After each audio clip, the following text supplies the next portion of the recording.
the tragedy is that many people in Britain do not understand the origins of the European community.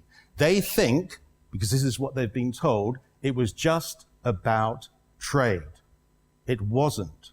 Actually, the European community started in response to war, the most devastating war the world had ever known. The second of two world wars that originated on our continent of Europe. A war in which around 60 million people were killed, and a new word, genocide, had to be invented to describe the indescribable, which was the systematic and industrial murder of many millions of people. So when peace came at last, after 5 grueling years of war, there were 2 words that resonated across our continent of Europe and the world. Never again, never again. And some of the greatest minds and most compassionate souls thought up initiatives in this post-war period to try and avoid something like this happening again, because it was like we had lost humanity. And we started the United Nations, the International Court of Justice, the Universal Declaration of Human Rights, the European Convention on Human Rights, the European Court of Human Rights, NATO, and the European Coal and Steel Community, later to become the European Economic Community, and later to be called the European Union. All of these post-war initiatives were started for the same reason, to try and create peace and security and humanity after the most devastating war the planet had ever known. And in particular, our war leader, Churchill, great war leader, in the immediate post-war years, set his mind to thinking what would be the antidote to war on a continent that was infamous for its countries resolving differences between each other by violence and war. What was his answer to that? We must recreate the European family in a regional structure, called, it may be, the United States of Europe. And the first practical step would be to form a Council of Europe. If at first all the states of Europe are not willing or able to join the Union, we must nevertheless proceed to assemble and combine those who will and those who can.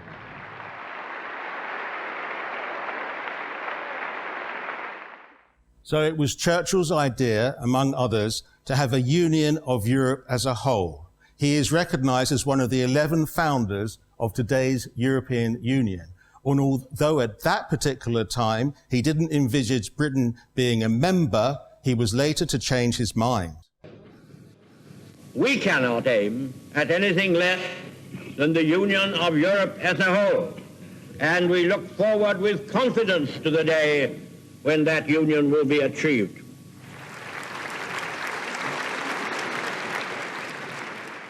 And so it came about. On the 25th of March 1957, 6 countries came together: France, Italy, West Germany, Belgium, the Netherlands and Luxembourg, to create the European Economic Community. This was a remarkable achievement when you consider that these countries just a few years earlier were at war, and one of these countries had subjugated most of the others in a terrible way. For them to get together so quickly after the Second World War is a big achievement, and the reason they did it was not for trade.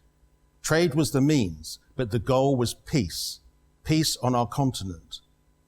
And in 1961, under the Tory premiership of Harold Macmillan, we applied to join the European Community. And he told the country at the time, in renouncing some of our own sovereignty, we would receive in return a share of the sovereignty renounced by other members. We were not misled.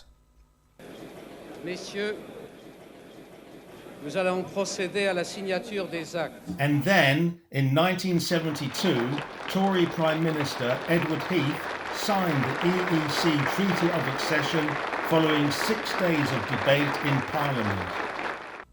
And then we were in, 1st of January 1973.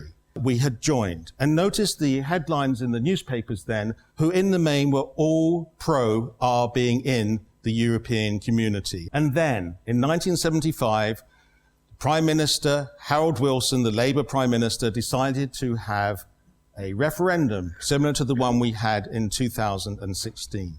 Did Britain want to stay in the European community that we had only just joined a couple of years previously? And at the time, the Labour government sent a pamphlet to every household and said that the first aims of the common market were to bring together the peoples of Europe, to raise living standards, and to maintain peace. And at the time, the leader of the Conservative Party, the opposition, Margaret Thatcher, she agreed. And she said it's purely common sense to belong to a community working together in peace on economic and political issues that concern us all. Again, this is beyond just free trade. The result was overwhelming. Unlike in 2016, in 1975, UK voted to remain in the European community by a massive 2-1. The issue was settled. The British people, in clear and unmistakable terms, have made their historic decision that Britain shall remain a member of the European community. Their verdict has been given by a vote and by a majority bigger than that achieved by any government in any general election in the history of our democracy. The European community, now the European Union, has been a remarkable success story. It's grown from its original 6 members to 28, with more wanting to join. And it's achieved its original aim of peace between members, because never has a shot been fired between a European Union country. The European Union is the world's largest economic region, the world's largest trading bloc, the world's largest exporter and importer of manufactured goods and services, and the list goes on. Before we joined the European community, we were known as the sick man of Europe. Our inflation and unemployment was high, and the countries of Europe were doing better than us. We wanted to join for the economic survival of our country because our empire was finished and our commonwealth was severely diminished. For most of the 40-odd years that Britain has been in the European Union, people were not against our membership. The vast majority supported our membership and our continued membership of the European Union. And why not? It was a success story and Britain was doing well. But following the 2016 referendum, in which a slim margin voted for leave, Britain left the European Union on 31st of January 2020. Maybe one day, Britain will want to rejoin the EU for the same reasons we joined in the first place: peace, prosperity, security, and a say in Europe.